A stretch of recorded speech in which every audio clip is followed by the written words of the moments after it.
Welcome to the graduates.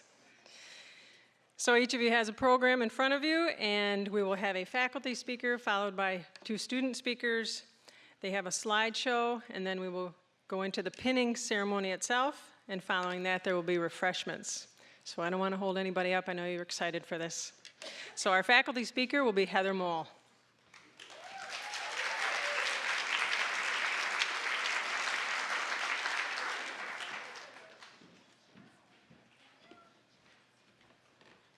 Hi, you guys. I wish I could see you better. I told you I'd see you at your pinning, but I didn't know it'd be like this. But thank you so much for inviting me. You can't imagine how excited I am to not only be present with you today, but to be able to address you is such an incredible honor, and thank you all so much for inviting me. In considering what message I wanted to send you forward with, I thought about the many discussions we've had about self-care and reflecting on your practice in order to preserve your passion for this awesome profession you've chosen. These discussions often followed your observation of a nurse's behavior that caused you to ask me, how could they get like that? Didn't they learn what we learned in school? I'm never going to be that way. Mother Teresa said, do not think that love, in order to be genuine, has to be extraordinary. What we need is love without getting tired. I want to take this opportunity to give you one last reminder about how to keep yourself healthy, and this will benefit both you as well as the patients you will encounter throughout your career. We've all learned throughout nursing school that insight is only possible in people who are motivated and to want to grow and change. We can educate and encourage with the greatest knowledge and skill, but unless our patient is agreeable to learning, it's like chasing them with a baseball bat of words. As professors, we've given the privilege of teaching students that are eager to learn and volunteer to acquire the knowledge we want to share with them. The motivation is assumed because they come to us for this purpose, so it makes our jobs very enjoyable. But that's not going to always be the case as nurses. In our psych class, we've talked a great deal about reflecting on our emotions and how they impact our relationships with our patients. We need to have and to demonstrate excellent personal boundaries in order to maintain our own emotional health and ensure there is a long run for you in your profession. The subject that I teach, which is psych nursing, for those of you that haven't had me, the subject that I teach does not have many props or visual aids available to me when I'm trying to make a point. I don't get to play with syringes and catheters and that kind of thing in my class. So you all know that I have to use my words and stories in order to bring concepts to life for you. I'll continue that tradition tonight. There's a story out of the book Friedman's Fables that demonstrates how we redefine caring behavior by setting healthy boundaries for the benefit of ourselves and our patients. We do not prove our compassion for patients by being martyrs, sacrificing self to give our all to someone else, which leaves us bitter and empty. It is a demonstration of love to teach them how to care for themselves. We must model for them confidence, strength of character, and compassion. We need to create an environment in which they feel empowered, not dependent on us. This is the little book, Friedman's Fables, that I want to read to you from. It's story time once again. This is called The Bridge. It's a fable called The Bridge. There was a man who had given much thought to what he wanted from life. He had experienced many moods and trials. He had experimented with different ways of living, and he had had his share of both success and failure. At last, he began to see clearly where he wanted to go. Diligently, he searched for a right opportunity. Sometimes he came close only to be pushed away. Often he applied all his strength and imagination only to find the path hopelessly blocked. And then at last it came. By the opportunity that would not wait. It would be made available only for a short time. If it were seen that he was not committed, the opportunity would not come again. Eager to arrive, he started on his journey. With each step, he wanted to move faster. With each thought about his goal, his heart beat quicker. With each version of what lay ahead, he found renewed vigor. Strength had left him since his early youth returned, and desires, all kinds of desires, reawakened from their long dormant positions. Hurrying along, he came upon a bridge that crossed through the middle of a town. It had been built high above a river in order to protect it from floods of spring. He started across. Then he noticed someone coming from the opposite direction. As they moved closer, it seemed as though the other were coming to greet him. He could see clearly, however, that he did not know this other, who was dressed similarly except for something tied around his waist. When they were within hailing distance, he could see that what the other had about his waist was a rope. It was wrapped around him many times, and probably, if extended, it would reach 30 feet. The other began to uncurl the rope, and just as they were coming close, the stranger said, "Pardon me, would you be so kind as to hold at the end a moment?" Surprised by this politely phrased but curious request, he agreed without a thought, reached out and took it. "Thank you," said the other, who then added, "2 hands now, and remember, hold tight," whereupon the other jumped off the bridge.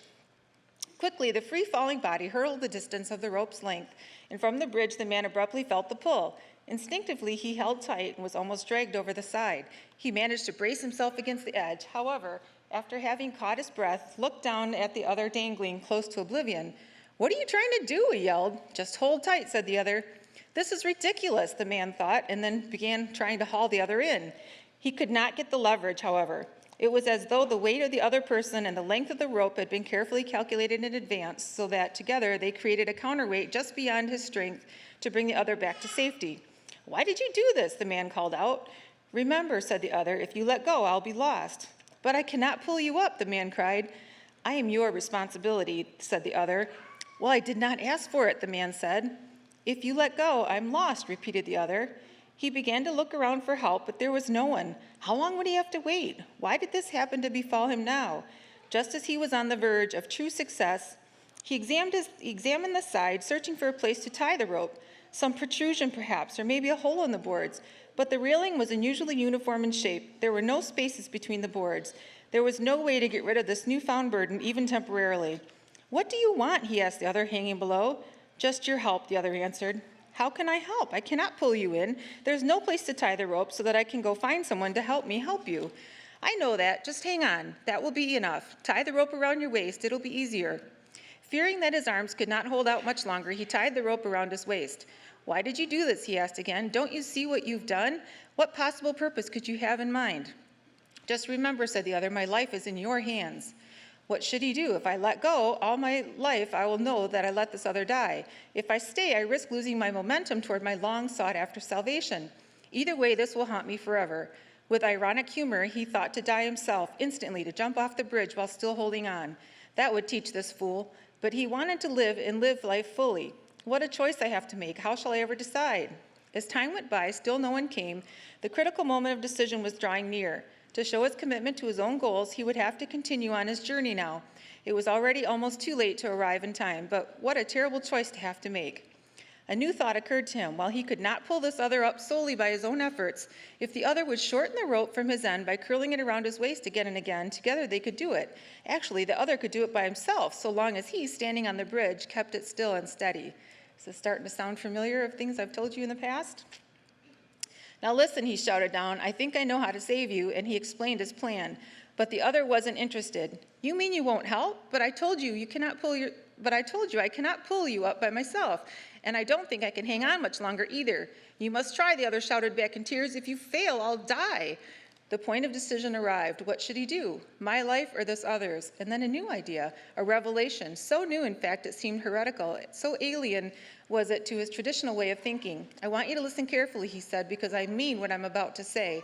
I will not accept the position of choice for your life, only for my own.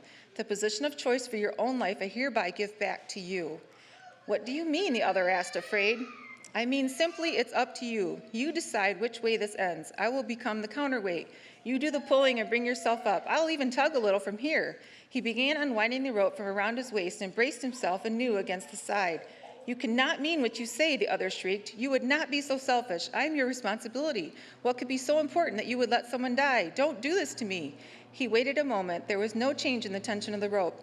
"I accept your choice," he said at last, and freed his hands. So fables and stories give us ways to create pictures in your mind to remember lessons, but even more impactful, and for me, what I treasure the most are the words that you guys write in your journals. Here are a few entries that address this issue so well. One of you said, "Looking back at my professional journals from the past 7 weeks, I think that I have learned a lot. At first, I was a little nervous talking with the patients and interacting with them. I wasn't sure how to act or what to say. I felt somewhat awkward the first couple weeks, but that went away pretty quickly. I started to realize that silence is okay, and that these are normal people with lives just like the rest of us, but struggling with an illness. I think I adapted well to this community and was able to grow some therapeutic relationships with them. Through their stories, struggles, and hopes for recovery, I was able to connect with them and want to help them in the recovery process. In the psychiatric hospital, I learned that I struggle with sympathy versus empathy. I was able to see this early on in the rotation and therefore able to work on this issue. I think this is something I struggle with in general in the healthcare field, and I know that it's important for me to keep my boundaries of this issue. Not only is this better for the patient's recovery, but also for myself as a nurse. As the weeks have passed, I'm learning to guide my own feelings and recognize when they are leaning towards sympathy. I'm learning to catch this feeling and remember what is best for the patient and for myself. It's not an easy thing, but because I know what the right thing to do is, this makes it easier. Another person said, I'd like to keep an empathy and understanding for mental health patients throughout my career and not burn out, as many people seem to do. I'd like for my compassion to the patients that other people lose patience for to inspire those around me to do the same and follow my example. A third person said, I want to make sure that I don't become that nurse. If I feel a burnout, I will step back and reflect. Do I need time off? Can I breathe deeply a few times and get back to work? I think a great piece of advice is to ask a coworker how they see you are performing as a nurse. That can also make that coworker reflect on their own performance. And lastly, someone said, the skills I have learned are still working to enhance are again those of communicating with another person, not just on a physical sense, where does it hurt, and when did it start, but in a way that's allowing them to tell their story in their way. I'm not seeking to pull them into my world. I'm not expected to offer the perfect phrase that fixes theirs. I'm communicating with them to understand their journey and to help them in their progress and keep them safe and assist them with the needs that I can affect. Isn't that amazing wisdom from all of you guys? Can you believe that your students are talking like that? How much they've learned and grown? I'm so, so proud of you. You guys are all amazing. This is just a fantastic group, and my first group, so it was really fun. I just feel so privileged to have shared this part of the process with you guys, and I hope you hear my voice in your head for years to come, telling you to stay on your journey with confidence, integrity, and passion. And thank you so much for allowing me to be part of your lives.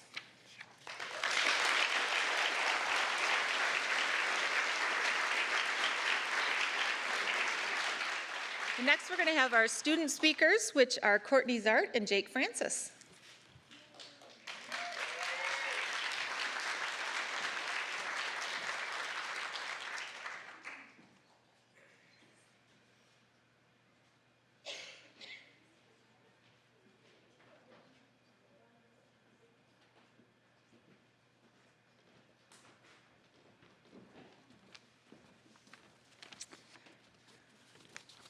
Okay, we are going to go through a little eulogy of the nursing student, and then we have the birth of the RN. So, welcome, and thank you for being here. We gather here today to mourn the deaths and celebrate the lives of nursing students, although they did not involve much. Their long, torturous nursing school lives began in January 2011 and ended in June of 2012. This may seem like a short life, but if you were to ask any one of them, they would tell you it couldn't come to an end soon enough. We should not see this day as a tragedy because the Lord knows we are in a much better place. We must remember to focus on the positives in their time here at Grand Rapids Community College, like, well, I guess we had Christmas break and spring break. On that note, I guess it's not a surprise that the intense curriculum and having drill sergeants for instructors drove these students so crazy, or excuse me, Heather, mentally insane, that they decided to end their school lives by drowning themselves in a pool of amniotic fluid and hanging themselves with used Foley catheter tubing. Don Huckleberry unfortunately forgot to discontinue his catheter prior to the attempt, making for a messy situation. Sorry, Don. Let us remember the days this journey began way back in Nursing 101, when we had to practice our head-to-toe assessments on each other, but didn't even know what way the earpiece of our stethoscope went, or that hypospadias is not a gardening tool. I love to reminisce about the many hours we spent decoding our chicken scratch notes and falling asleep reading our 50-pound books, which we all felt we just had to lug around to each and every class when we first started. No wonder the #1 injury for nurses is to their back. Instructors, please quit adding books to the recommended list. Thank you. School quickly started to take a toll on us all in Nursing 102 when we were caught talking to ourselves in the bathroom mirror, repeating, "Tell me more," and "How does that make you feel?"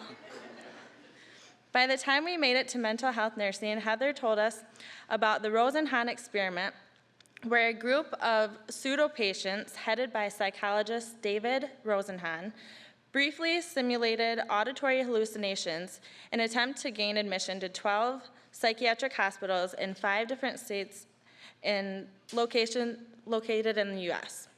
All were admitted and diagnosed with psychiatric disorders. After admission, the pseudo-patients acted normally and told the staff they even felt fine and had not experienced any more hallucinations. Hospital staff failed to detect a single pseudo-patient and instead believed all the pseudo-patients exhibited symptoms of ongoing mental illness. Several were confined for months. After hearing this, I think we all feared that Heather was going to admit us to our own clinical units and try to do our own study to see if we could get out. Once we made it through mental health, OB brought a whole new outlook. This is probably when your significant other came home either saying, "Let's have a baby," or "I scheduled a vasectomy." If your significant other was taking her temperature every morning or was wearing a funny-looking necklace and counting the beads continuously, then she was definitely trying to pull one over your head. Pediatrics seemed to fly by. I think we must have warped through time, possibly because of how incredibly fast Sherry Knopper spoke. I still think we should record Sherry and Cicely, one of our students, and see how many words Sherry gets to Cicely's one. Vicki and Shelley made sure we were thoroughly prepared to handle any type of disgusting bodily fluid when in critical care nursing by making sure they not only thoroughly described each substance, but by also putting detailed pictures up on their PowerPoints. Thank you for the frothy, foul-smelling poop that was posted by Shelley Richter. Vicki took us back in a scene of Varsity Blues. If you haven't seen the movie, you'll have to watch it because I'm not going to describe it. And made sure that we were all comfortable voicing the names of our private anatomy.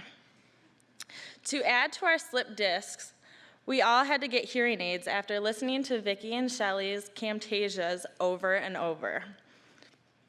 In closing, I'd like to say that we will all hold these students close to our hearts, but we are ecstatic that they are no longer students.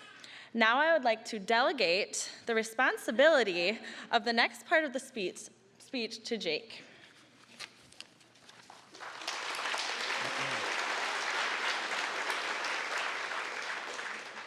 All right. Now that we've said goodbye to the passing of the student nurse, it is time to rejoice in the birth of the registered nurse.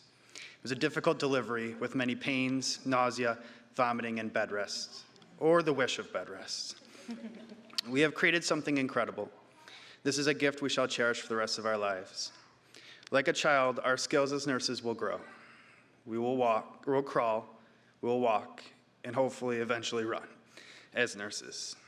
We'll develop many amazing skills, such as becoming fluent in military time, develop OCD issues with hand washing, develop superhuman-sized bladders, identify a vein of IV access within 10 seconds of meeting someone, becoming poop, pee, and sputum experts, have amazing dinner conversations that for some reason makes everyone else no longer hungry, and our fingers will go places we never thought possible.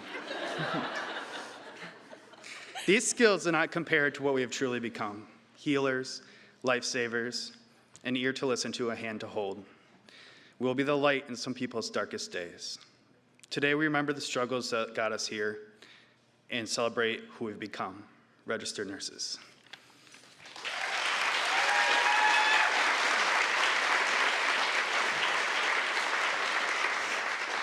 We would like to close with a poem. I was watching the movie Act of Valor, and it was at the end of that movie that this poem was read. I just feel like I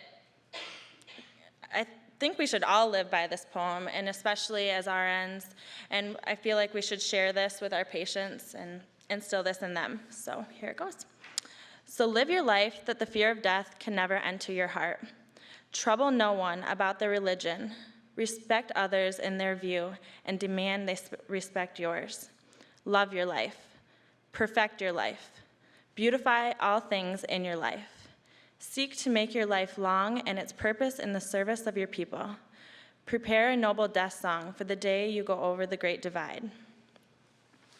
Always give a word or a sign of salute when meeting or passing a friend, even a stranger, when in a lonely place. Show respect to all people and gravel to none.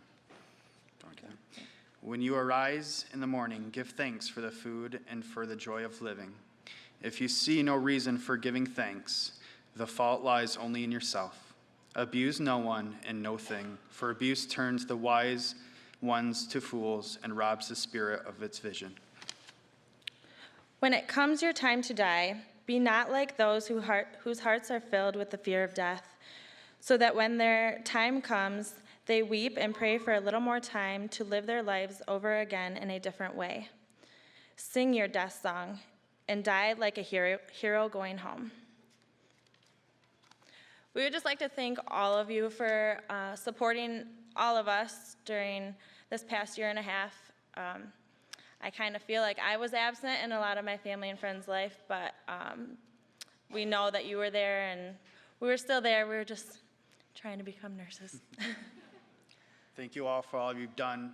You all are a part of this celebration, and you are a reason why the nurses are going to be successful. Thank you.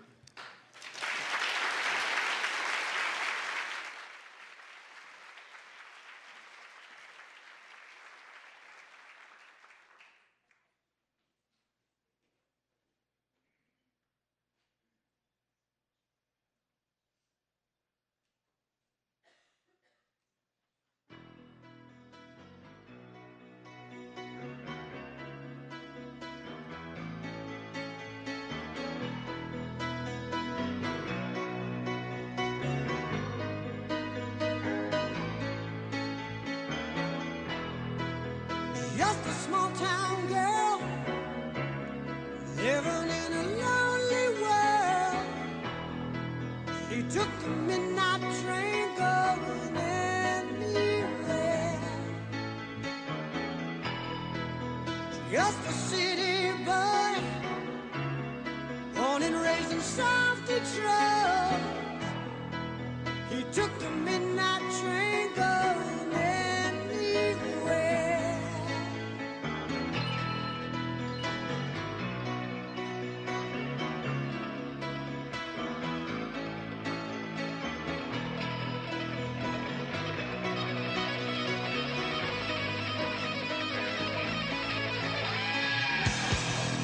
A singer in a smoky room.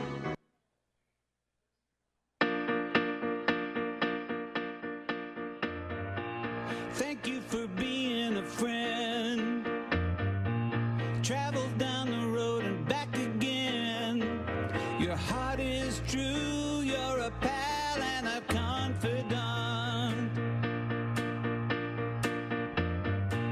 I'm not ashamed to say, I hope it always will stay this way.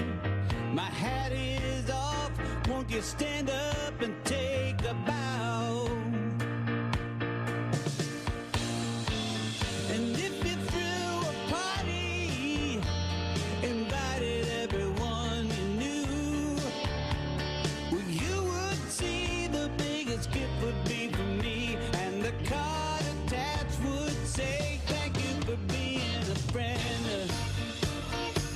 Thank you for being a friend.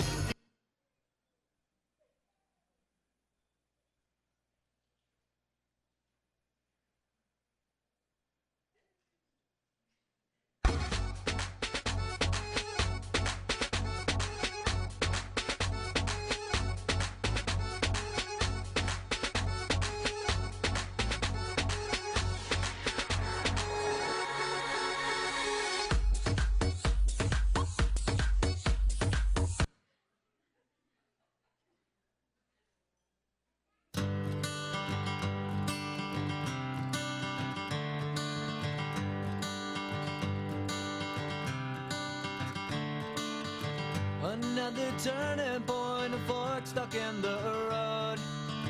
Time grabs you by the wrist, directs you where to go. So make the best of this test and don't ask why. It's not a question but a lesson learned in time. It's something unpredictable, but in the end is right. I hope you had the time of your life.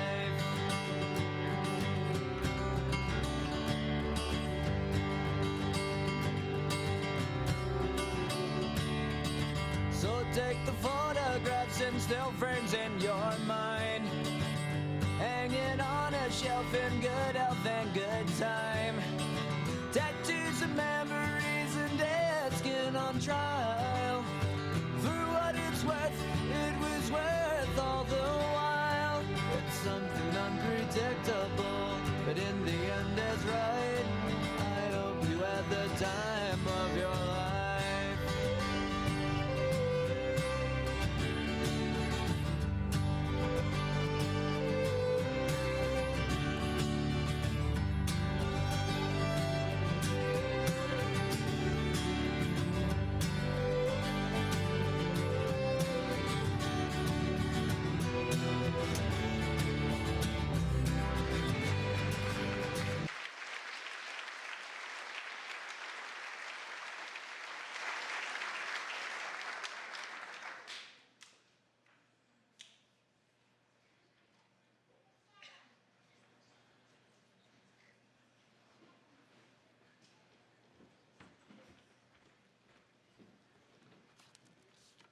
And now the part that everybody's been waiting for, the pin.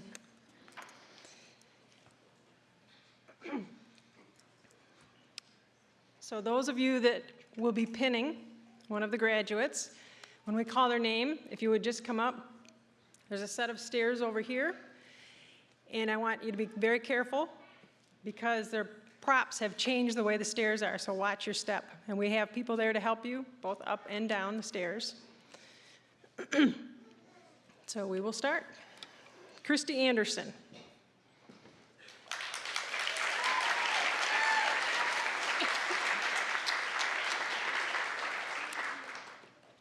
Christy's being pinned by her nursing school family, Courtney, Chase, Brittany, and Don. Without their support, she wouldn't be here today. Thanks, guys. She would especially like to thank the endless love, encouragement, and support she has received from her friends and family. Christy plans to to practice pediatric nursing and continue her education for her bachelor's in nursing in January.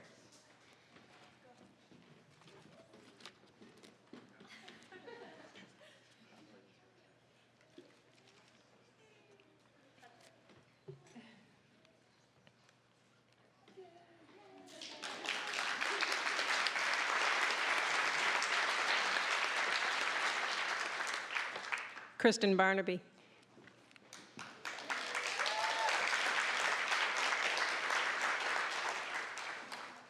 Kristen is being pinned by her husband, Matt, who she would like to thank for abiding by her through this for worse moment. She is also thankful for her family and friends, many of whom she hopes to finally spend a weekend with. She plans to pursue her BSN in the fall and hopes to work as an RN in women's health.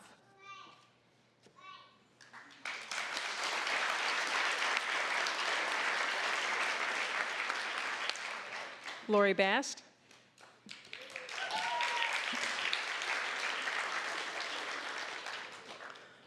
Lori is being pinned by her dad, Tim McDonough.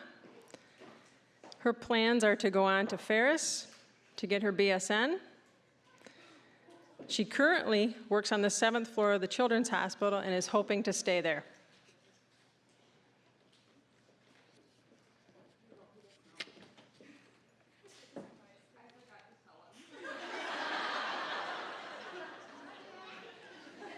Surprise, surprise. Is that the first time you've been surprised?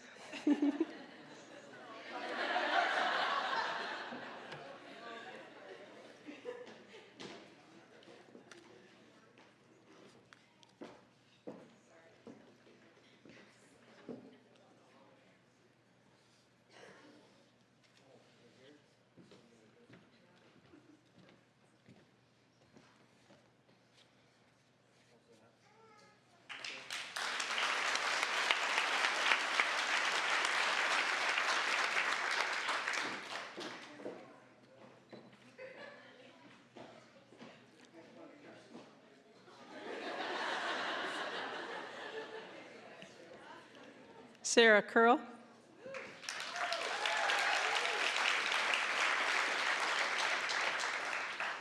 Sarah is being pinned by her mom, Mary Jane Curl. She would like to thank her family and friends for all their love and support. Special thanks to her mom, an RN, who has been a lifelong role model and mentor. Sarah currently works at Mary Free Bed and hopes to continue to work there as an RN.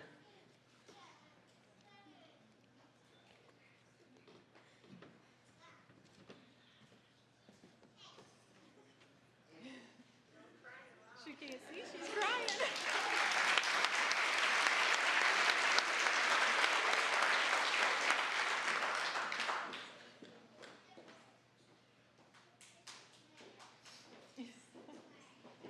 Laura Elders.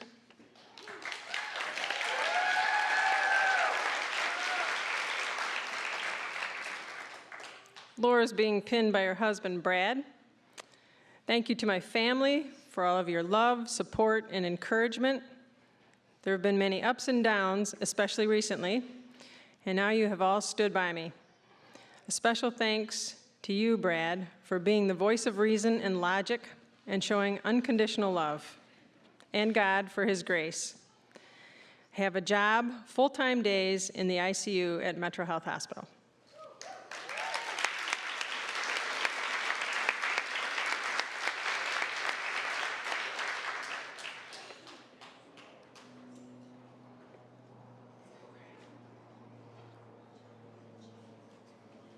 Erica Farrow.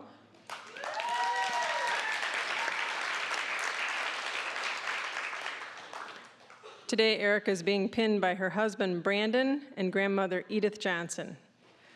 Erica wants to thank them for their never-ending support, their dedication towards her well-being, and never-ending love. An extra thanks to Brandon for your endless lifting me up through many panic attacks, complete meltdowns, and many psychotic moments. I love you, babe.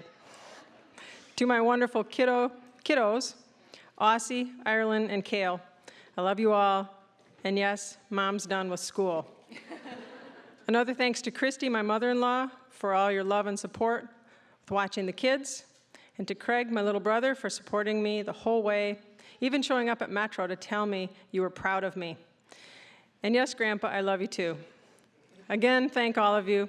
I will continue my education by attending Ferris State to obtain my BSN, then on for my MSN.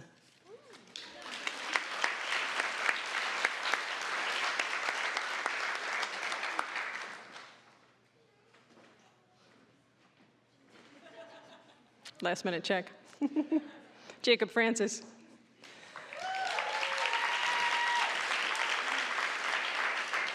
Being pinned by Mona Francis, his mom.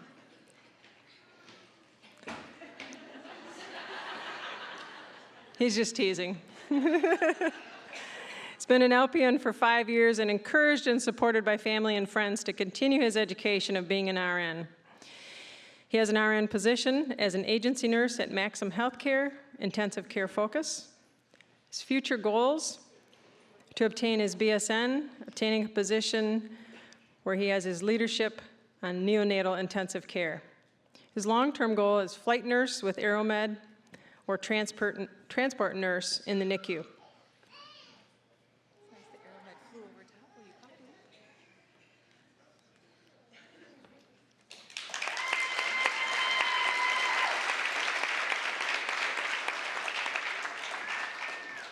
I want to know, Jake, did you arrange that Aeromed flyover a minute ago? Yeah. Lindsay Freiling.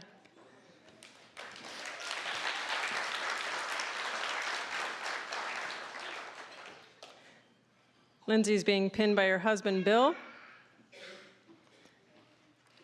She would like to thank her family, instructors, and classmates for all of their support and help. She currently works at an assisted living home and would like to find a job in a hospital.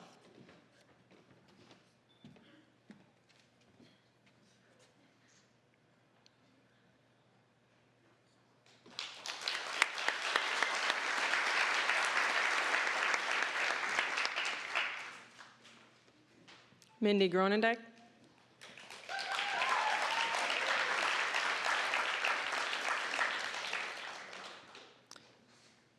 She's being pinned by her mom, Lucy.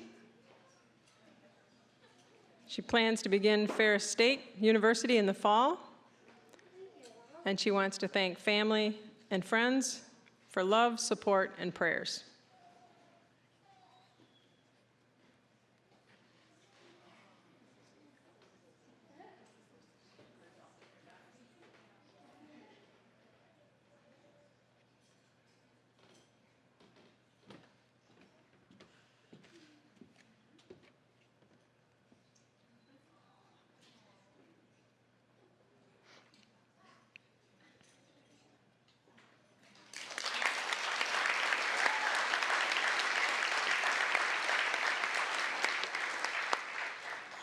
Aubrey Hardy.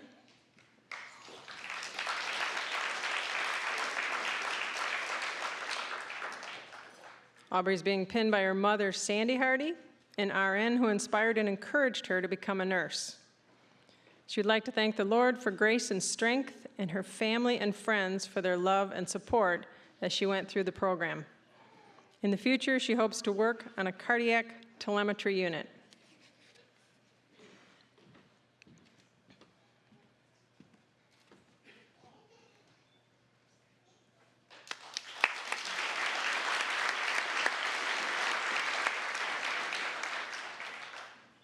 Carrie Ann Hogue.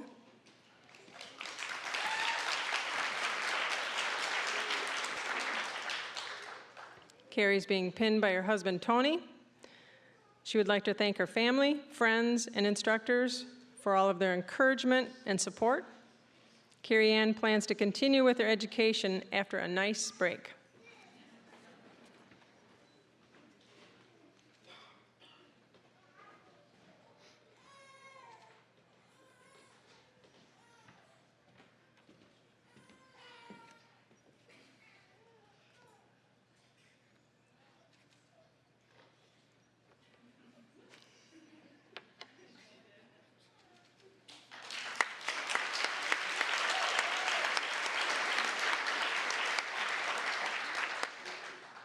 Libby Hobby.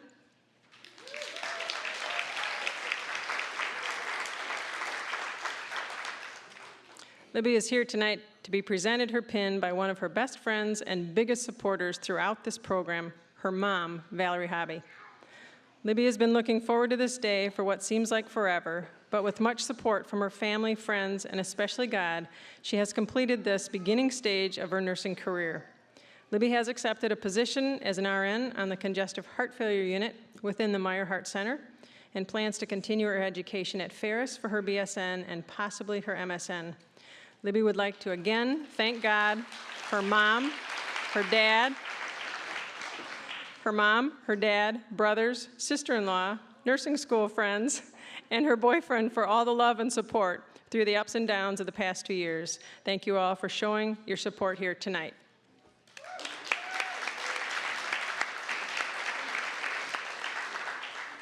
Angel Hull.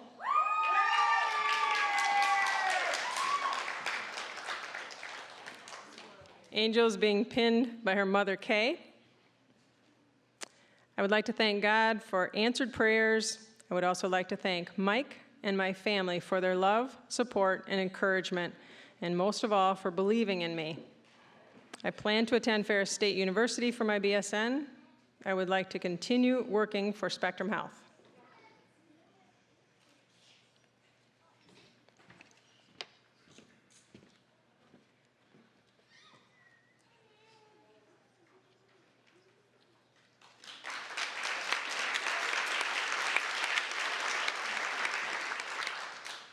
Jill Ann Hoving.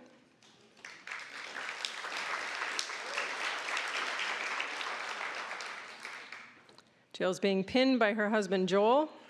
She would like to thank her family, especially her husband, for their encouragement and support. Her plan is to focus on passing NCLEX and looking for a job in med-surg.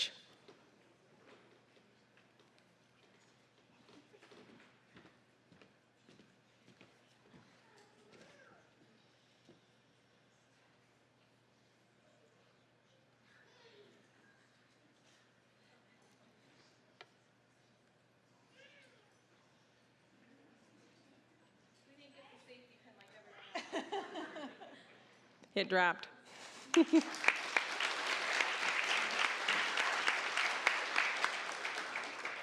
Don Huckleberry.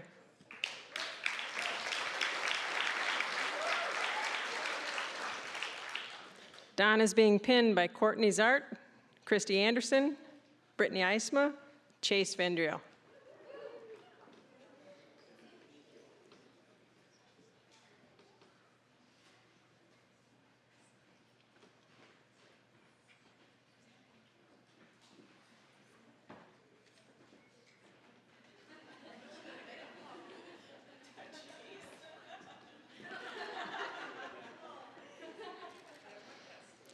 Don will be attending Ohio University in the fall for BSN, hoping to work at Helen DeVos Children's Hospital, and he wants to thank fellow nursing students for their help, my two boys for their understanding, Tara Steers for all of her help.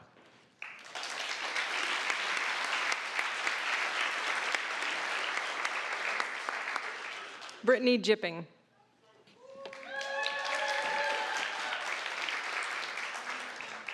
Brittany's being pinned by her husband, Brett. She would like to thank her husband, family, and friends for all the support, encouragement, and prayers. Brittany plans to go back to school in the fall to obtain her Bachelor's of Science in Nursing.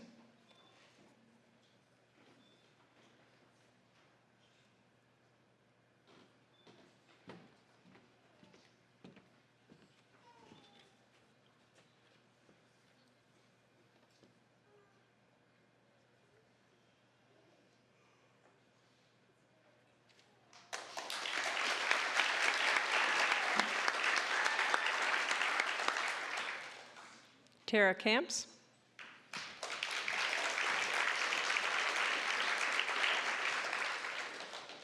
Tara is being pinned by her husband, Josh. She wants to thank him and her family for putting up with her the last few years. She currently works at Metro Health and is applying to work there as an RN.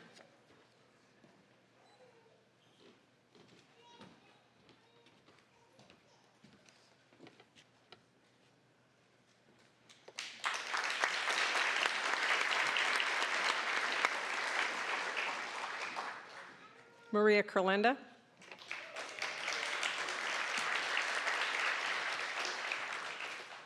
Maria is being pinned by her husband, Dan, and son, Talon.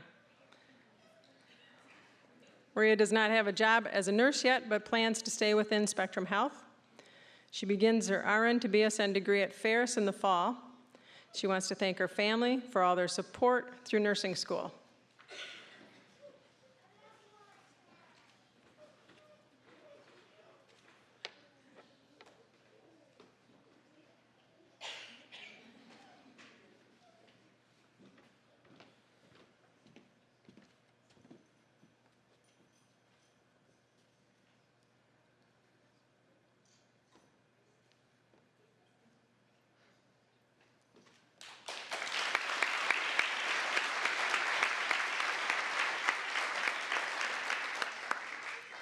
Amber McCoy.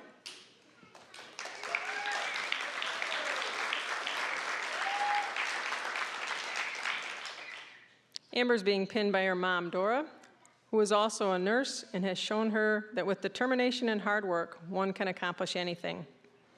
She would also like to thank her husband and kids for being very supportive, and a huge thank to her dad and family for watching the kids whenever needed. I couldn't have done this without all of you. I plan to attend Ferris State next fall to obtain my BSN.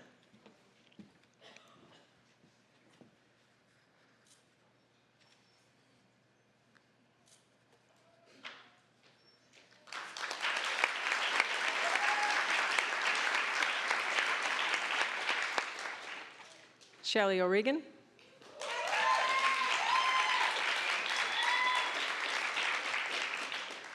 Shelley's being pinned by her husband, Denny.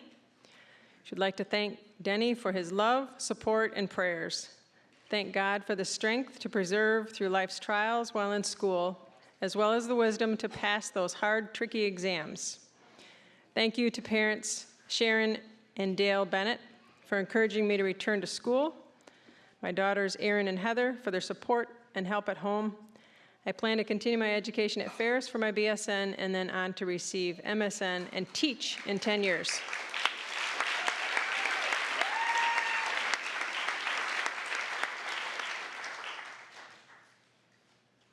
Jennifer Schmid.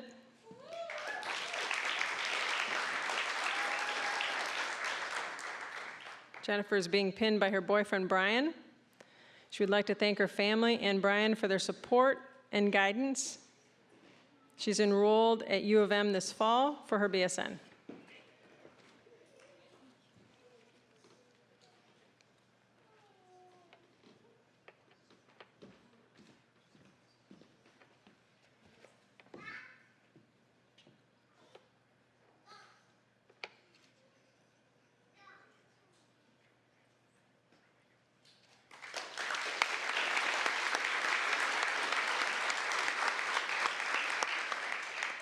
Amanda Schinover.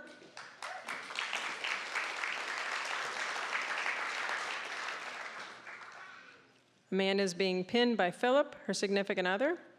Walking with him are their children, Levi, Dustin, Shaylee.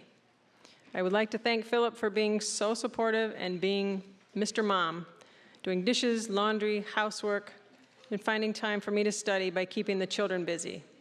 I would also like to thank my mom for all of her help while in school. My plan after school is to go to Ferris online for my BSN, continue to work at Clark Retirement, and look for full-time employment at a local hospital to gain experience.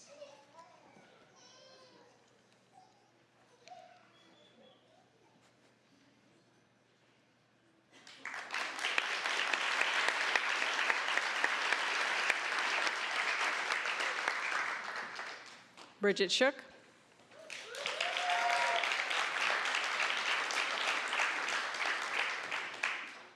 Bridget is being pinned by her mom, Charlotte. Her plans, she hopes to work in emergency, working towards flight nurse. She wants to thank her family and all of her classmates for the support. She couldn't have done it without all of you.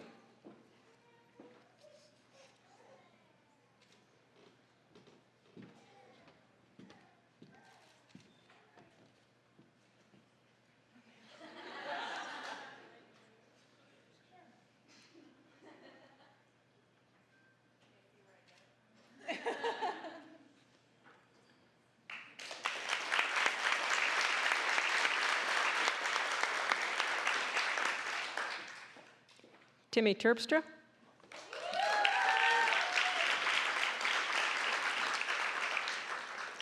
Timmy is being joined by her husband and their 3 children. Morgan, her youngest, will be pinning her.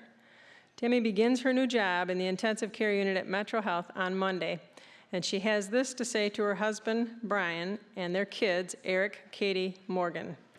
Tears, but no words, are all I have to express my gratitude for all the hard work and sacrifices you have made. And to her mother-in-law, watching from above, guess what? My royal blue scrubs are a perfect match in my color palette.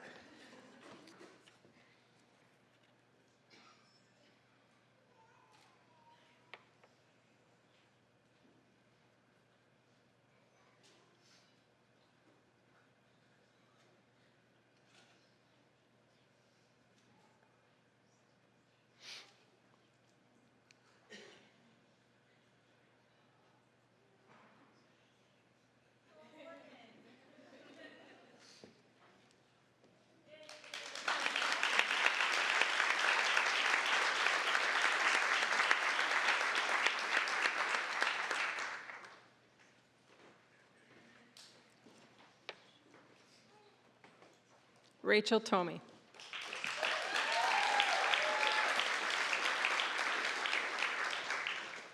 Rachel's being pinned by her husband, Ryan, who has put up with her for the past 1.5 years and has been extremely supportive and helpful. She would also like to thank all of her family and friends for their support and encouragement. She couldn't have done this without them. Next, she plans to pass the NCLEX and find a job.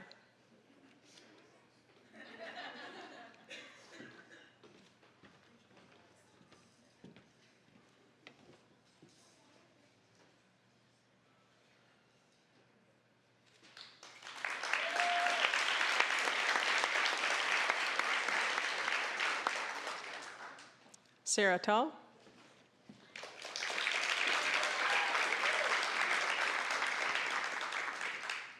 Sarah's husband Dave is pinning her. She would like to thank her family for supporting her and helping her over the past 2 years to make this day possible. She is currently looking for a job.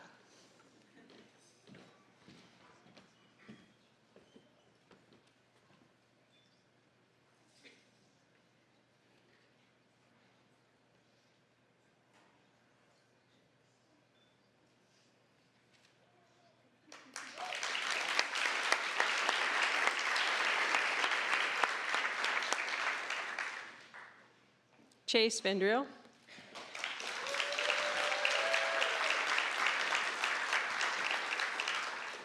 Chase is being pinned by Courtney Zart, Christy Anderson, Brittany Eisma, and Donald Huckleberry.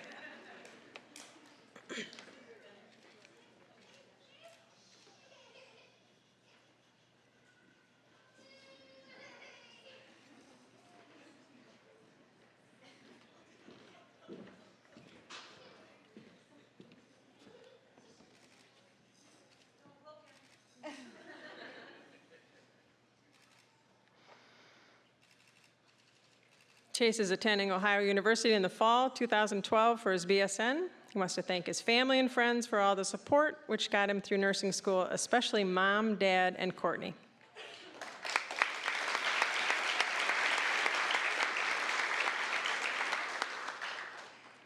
Michelle Van Dyke.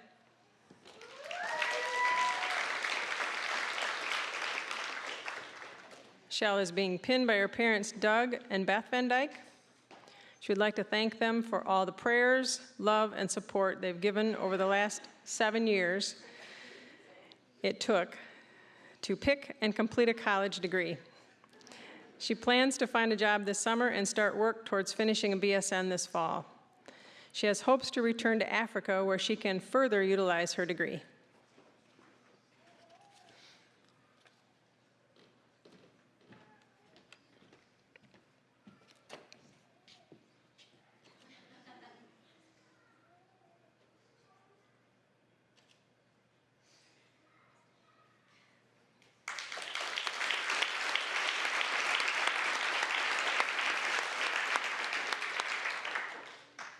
Courtney Zart.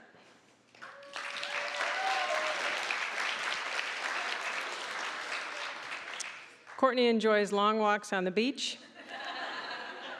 I wouldn't have made it through this rigorous program without the support of the fabulous four: Chase Vendriel, Christy Anderson, Don Huckleberry, and Brittany Jipping. Therefore, I would be honored to have these four pin me. I have accepted a full-time position in the NICU at Helen DeVos. I plan to obtain my BSN through Ohio University and then go on for certified nurse midwifery at Frontier. I will be spending my free time doing anything but studying and plan to make up for time lost in the books by being as social as possible.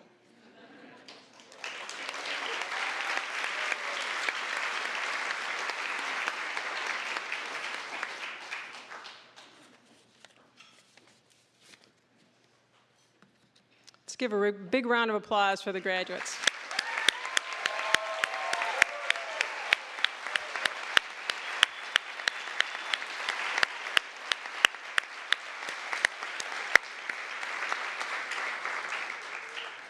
There will be refreshments following. However, the group would like to come up on stage and have their picture taken, and it will give you opportunities to also take pictures if you would like.